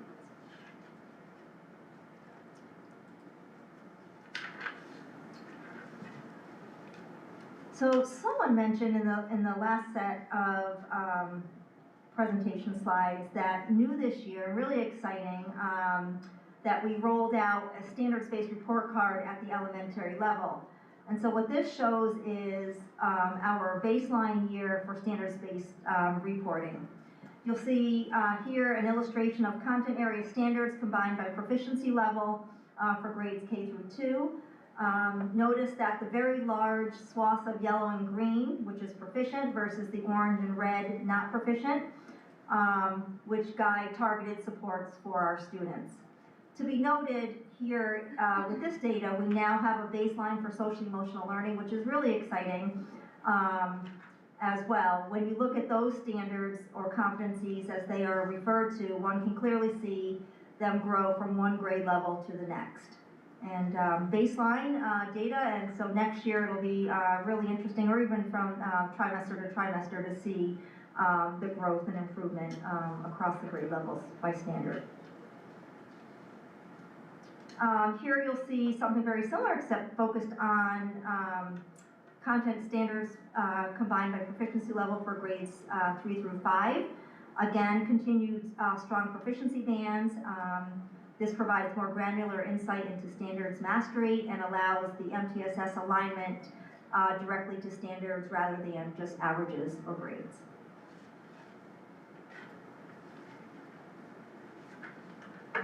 This next set of slides is around ELA intervention and AIS and illustrates the number and percentages of students receiving academic intervention services for English language arts. It's important to note here that AIS for kindergarten is delivered through the extended day kindergarten and not by specific content areas. Thus, kindergarten is represented here on this ELA slide, but not on the map. The dark red here indicates those receiving Tier 3 services, which are the more, or the most intensive services on the MTSS or RTI model. The light shade of red shows those receiving Tier 2 services, and as we typically see, percentages of students needing AIS declines as students move up in grade levels. The need for more intensive Tier 3 services also decreases as students move through our system. Early intervention is important and stressed within our MTSS process. And just for some comparison, it's not necessarily on this slide, just to kind of give you a sense for comparison from last year to this year, in 24-25, kindergarten increased from 12.1% to 19.6%, where first grade decreased in level of services from 22.4 to 17.8. So as you can see, they're going down. The numbers are decreasing as they increase in grade level. And I could continue going through, but it's the same pattern. On this slide, you'll see the number and percentages of students receiving math academic intervention services. Again, the dark blue indicates those receiving Tier 3 services, and the data from year to year, from last year to this year, remains controlled and stable. The lighter shade of blue shows those receiving Tier 2 services, and in most grades, it shows modest decreases at the elementary level, while middle level grades remain pretty steady and consistent. We continue our emphasis on foundational numeracy and targeted Tier 2 support, which is critical in the improvement in student growth. And I think that's it. Yes, that's it. Okay, moving on to personnel and professionalism.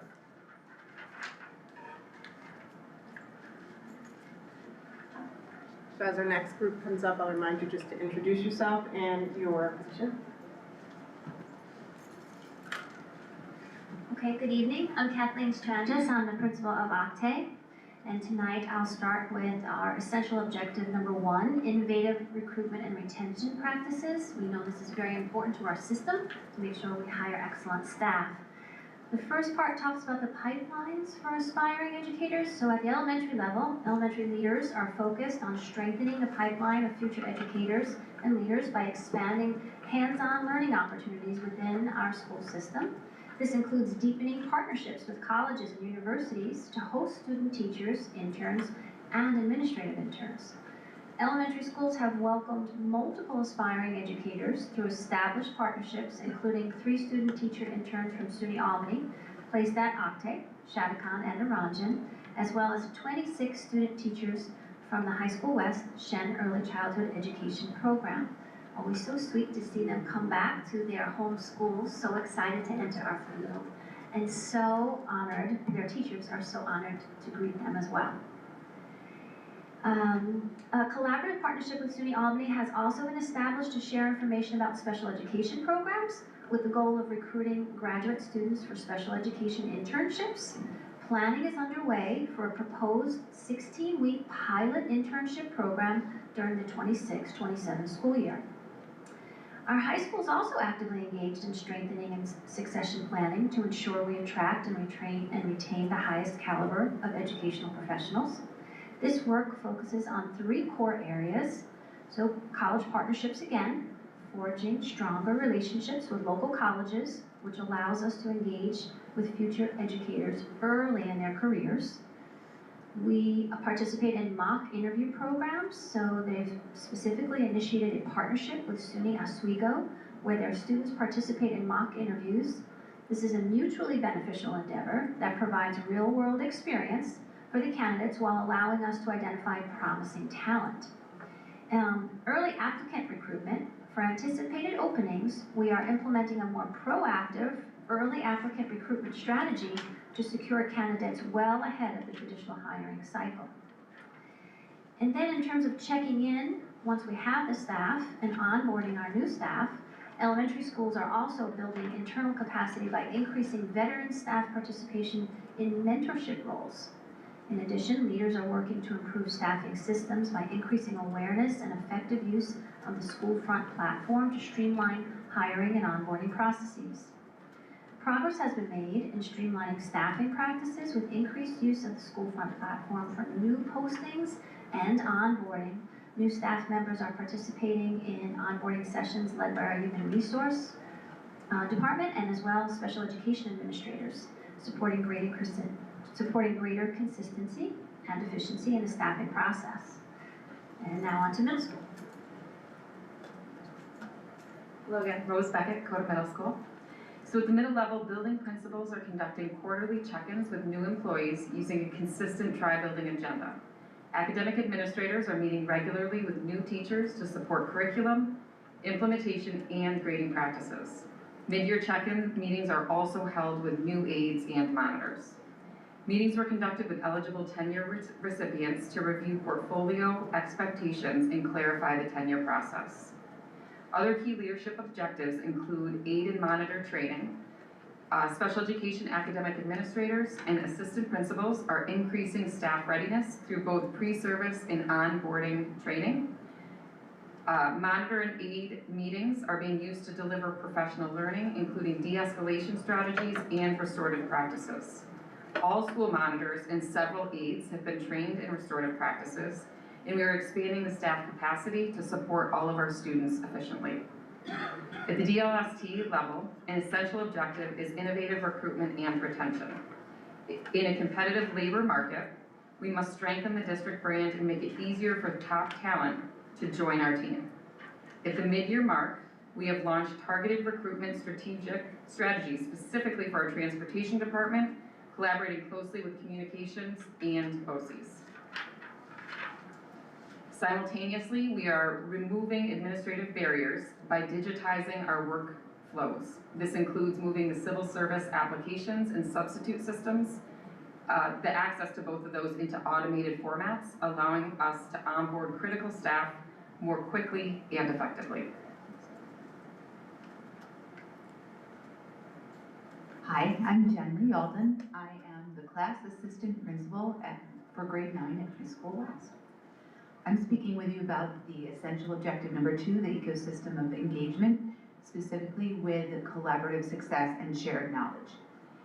At the elementary level, our leaders and instructional coaches are committed to maintaining a welcoming and affirming environment for all staff by strengthening their onboarding practices, intentionally engaging new employees through informal connections, and providing targeted training for special education aides.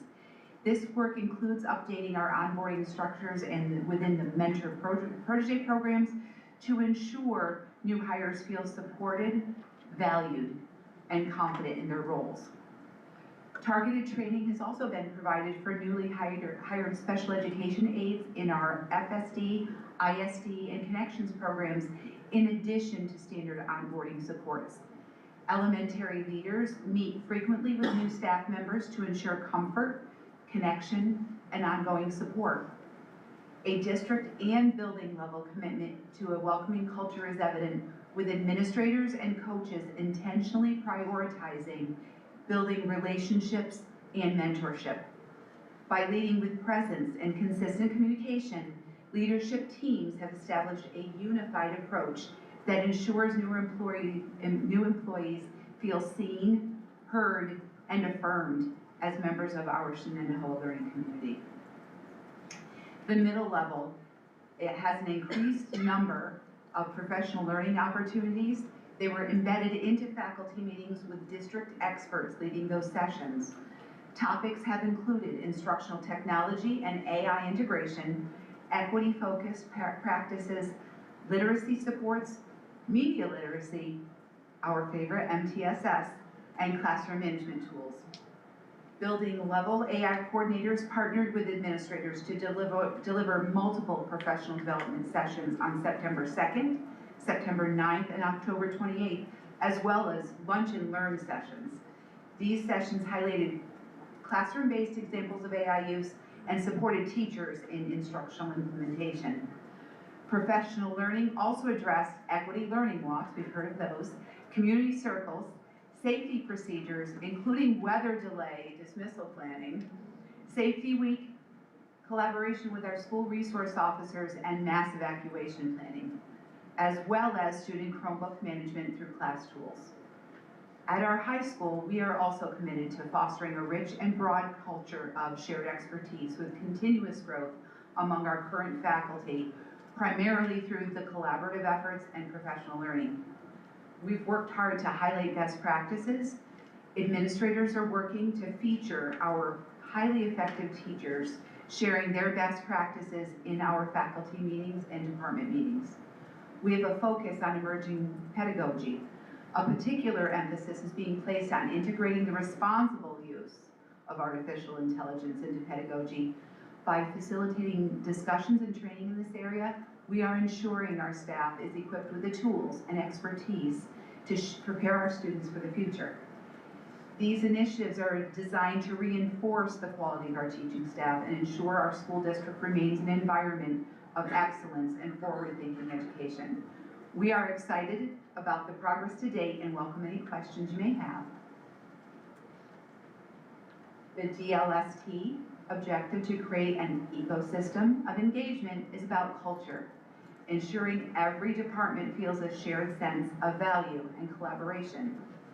The highlight of progress for this objective so far was our January Staff Development Day. We offered a robust catalog of 78 professional sessions.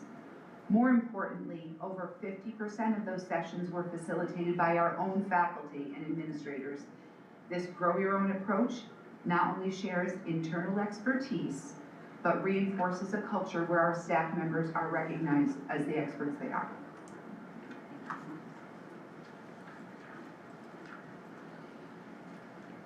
Hi, my name is Heather Hobson. I'm the Director of Environmental Health and Safety. I'm going to talk about the progressive learning communities, and I'll start with instructional training and support. At the elementary school level, elementary leaders and instructional coaches are working collaboratively to ensure cohesive, aligned professional learning across all elementary schools, as outlined in the elementary program plan. This includes building leader awareness of literacy, numeracy, and ELL rates, leveraging AI to enhance productivity, and using a shared professional development calendar to efficiently deliver high-quality learning experiences. Additionally, district-wide professional learning has been delivered across all buildings, including faculty sessions on numeracy rates and specialized professional development in the science of reading, handwriting, and encoding. School psychologists have received training on the use of AI to support student needs and increase productivity. And special education and E&L academic administrators have collaborated to provide targeted professional learning for teachers serving twice exceptional English language learners. Collectively, faculty in grades K through 5 have participated in 2,659 hours of professional development, reflecting strong engagement and alignment. At the middle school level, professional learning was embedded into faculty meetings and lunch and learn sessions with a focus on leveraging in-district expertise. AI coordinators led sessions in September and October highlighting effective classroom use of AI tools. Sessions addressed equity learning walks, community circles, MTSS, media literacy and literacy supports such as Read Write, and additional training included Canva and Magic School to support instructional planning and student engagement. Faculty received professional learning related to safety practices, including the weather delay dismissal plan. There was safety week, collaboration with the school resource officer, and there's planning for a mass evacuation drill in June of 2026. Training supported effective student Chromebook management through class tools, ensuring consistent and responsible technology use across classrooms.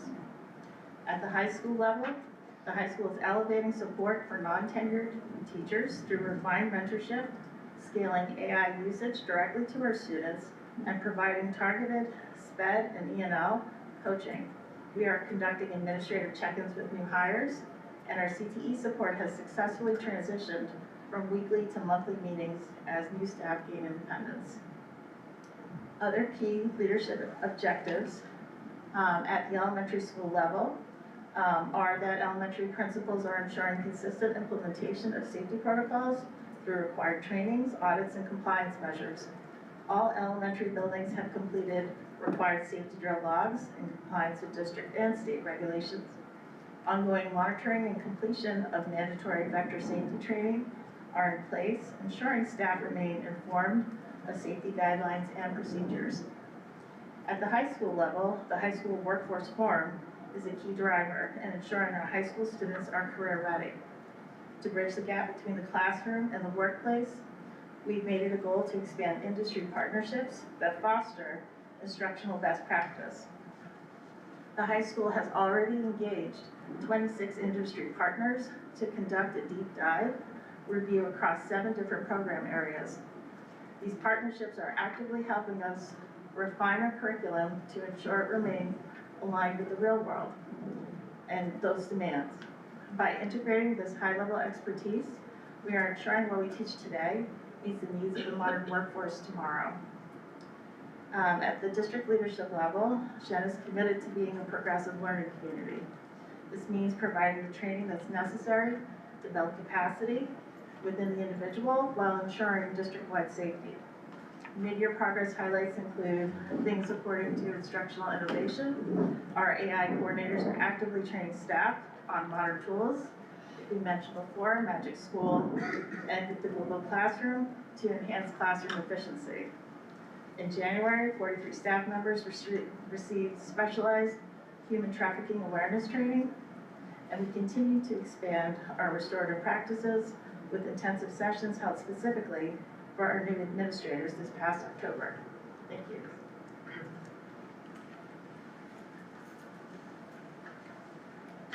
We'll have our last group come up for fiscal responsibility.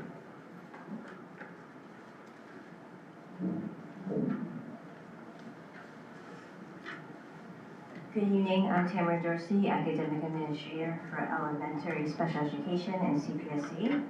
I'll be talking to you about strategic budgeting. In the elementary principals and leaders are engaged in strategic budgeting by analyzing building level needs to identify and secure appropriate monetary support for the effective implementation of district programs. This process includes aligning funding requests with available revenue sources and making data-informed decisions relating to staffing and program priorities. Building level budget requests, B forms, have been submitted with a shared understanding and full administrative support for a 2-year planning approach aligned with opening of a TRIO. Staffing considerations, including FTE allocations and AIS and EL needs, have been informed by data review to ensure resources are aligned to student needs and district priorities. In the middle school, a structured request process was implemented and administrators reviewed offerings to prioritize conferences connected to building goals. Promotion of outside conferences aligned to district priorities increased, resulting in greater use of available professional learning funds. Nearly all allocated conference funds were allocated by 14 teachers. Hi, Robin Gores, Principal of Kewanna. So the high school leadership is actively planning for the 5 Maxwell move and reviewing capital project phases to ensure that physical space supports the instructional priorities.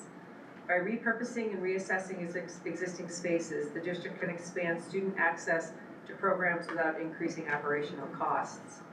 The high school is also expanding student opportunities through alternative funding sources, including Aspire field trip funding, Title III support, Shen Foundation partnerships, and PLTW teacher training grants. These resources strengthen programming and enrichment while protecting the district's operational budget. In terms of the DLST, strategic budgeting requires a flexible and measured approach to budget development that can adapt to changing student demographics and needs. At mid-year, demand for services has increased with 16 students on the CPSE waitlist, 29 students waiting for related services. To remain fully compliant with IEP requirements, especially for speech therapy, the district successfully negotiated a contract with Access Therapy, ensuring all therapy sessions are delivered. This approach addresses service gaps while maintaining fiscal responsibility. In addition, facilities and capital project evaluations are underway with EHS, architects, and engineers to abate asbestos, remediate pipe infrastructure, and reduce lead levels.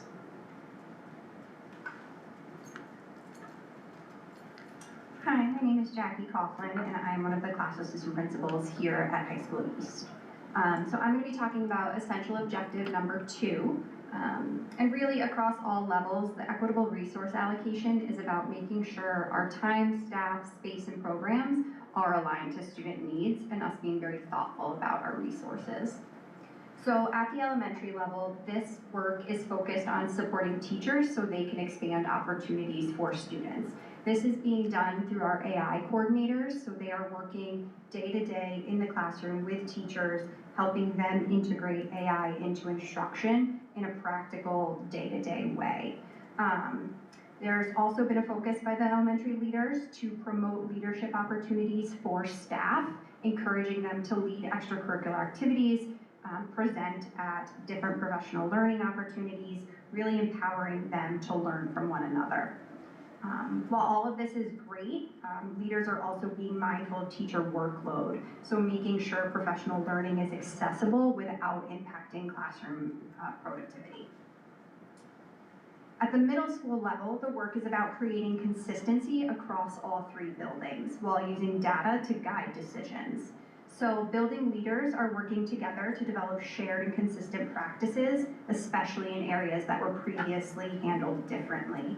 So really streamlining things. Results from the recent equity survey are being used to help guide decisions around facility resource needs, including improvements to the overall learning environment. They're also working collaboratively to expand access to arts and education through partnership with the PTA and taking a look at how the funding across buildings is actually impacting the student experience. On an instructional standpoint, schedules and classroom spaces, specifically with English and health teachers, have been adjusted and analyzed to increase teacher access to students during those flex blocks. And this is really important because it allows more time for more targeted academic and behavioral supports. At the high school, the work is really centered on making sure our staffing, space, and course offerings reflect student needs and interests. Administrators and counselors are currently conducting a comprehensive schedule review where we're looking at enrollment patterns, class section data, course section data, to ensure resources are being used most effectively. So we're really paying close attention to co-taught and consultant teacher classes to make sure where the support is needed most, that they're getting it. Additionally, we're using data to guide future programming. A perfect example of this is the addition of the anatomy and physiology class that will run next year, which was a direct result of high student interest, which is also aligned with the growing demand for health-related career pathways that we want our students to have the experience of. At the DLST, the district level work is focused on improving efficiency, ensuring consistency, and planning for future needs. So an example of this is the new field trip approval process, which is being streamlined to become more efficient and transparent for staff across the district. Like we saw at the middle school level, district leaders are also working to better align student opportunities with arts and education programming, so the experiences of all students are intentional and all connected district-wide. Another major area of work is long-term planning, which includes capital projects for athletics, transportation, instructional spaces, and really being thoughtful about how to repurpose existing space once a TRIA opens. They're also planning for building safety and compliance needs. And lastly, there's a major focus on creating consistent, high-quality learning environments, which includes the selection of modern, flexible, future-ready furniture for a TRIA. And really just to overall, ultimately across all the levels, the focus is on using our resources thoughtfully and strategically to ensure that all students have access to high-quality learning experiences. Thank you.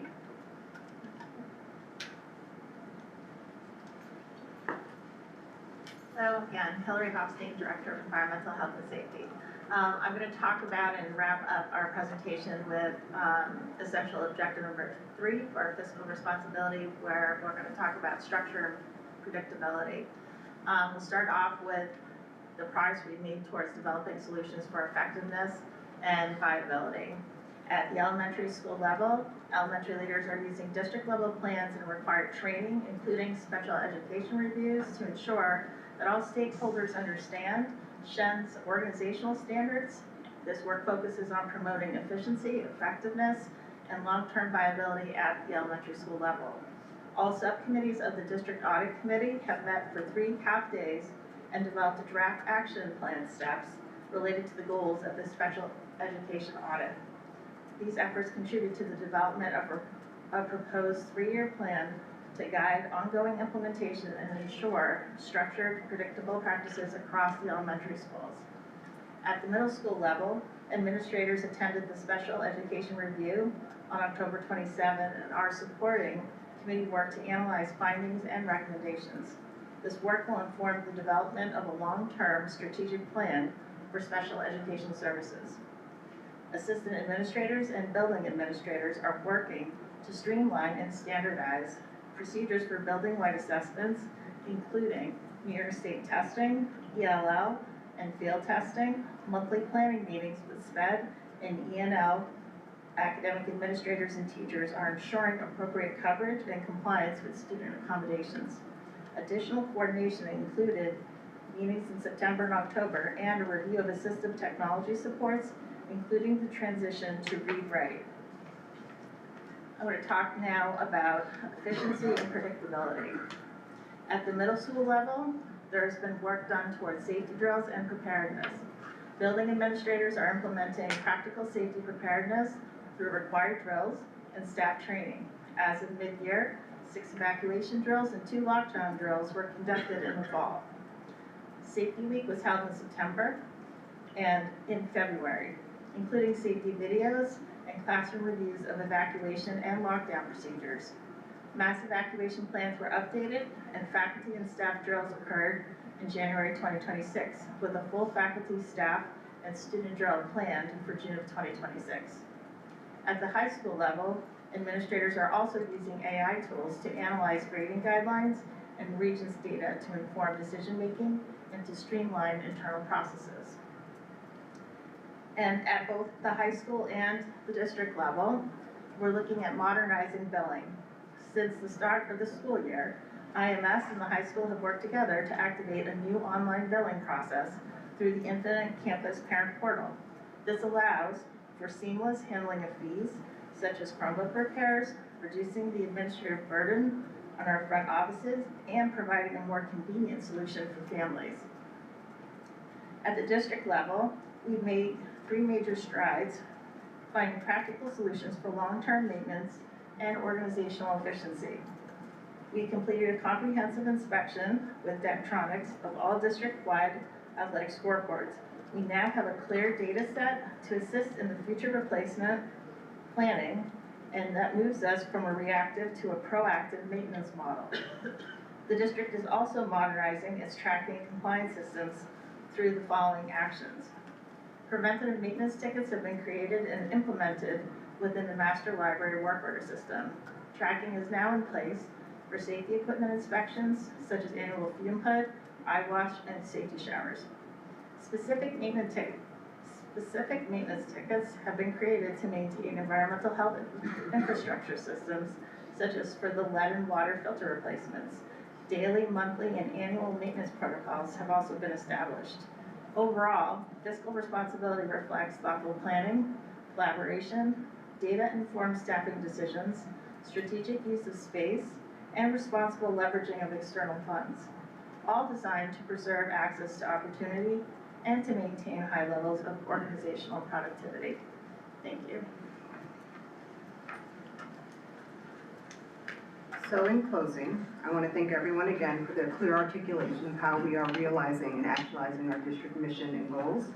I want to point out that there's a tremendous amount of work that goes into not just the presentation that you heard this evening, and being able to speak from the perspective of the entire organization, not just your particular level. And so I want to thank each of our leadership team members who presented this evening, most of whom have been with us less than a year. and took on the opportunity to learn our organization through this particular process and really understand how we are trying to move things forward. Know that all of this work probably only represents some of the things that are happening every single day in our system, and none of it happens by accident. It happens as a result of incredible leadership that is in this room and outside of this room, and the people that get to support each and every day. So I thank everyone for their participation this night and providing a deep overview of the work that is occurring in our system at this time. Thank you, everyone. Thank you.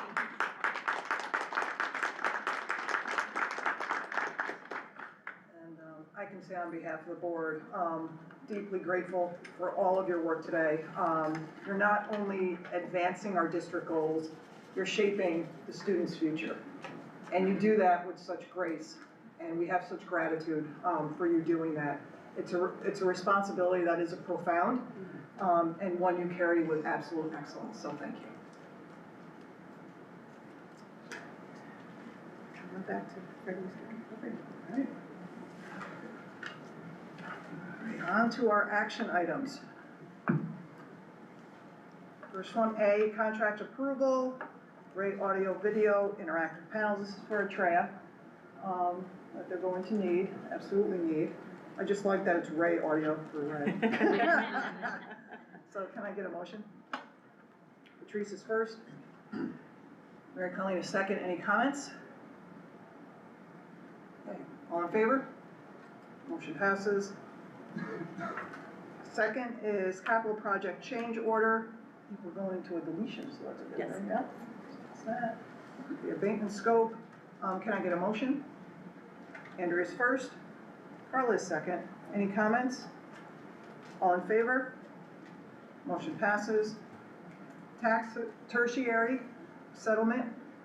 Our friend Walmart down on Route 9 is asking, what is it, about 6.6 drop in their assessed value. The reduction would be for the 2025 year. Can I get a motion? Mary Colleen is first. Carla is second. Any comments? All in favor? Motion passes. Staffing recommendations. Ms. McKenna is going to come forward. So we had a few, and then we had some add-ons. Yes. I'm switching hats. HR.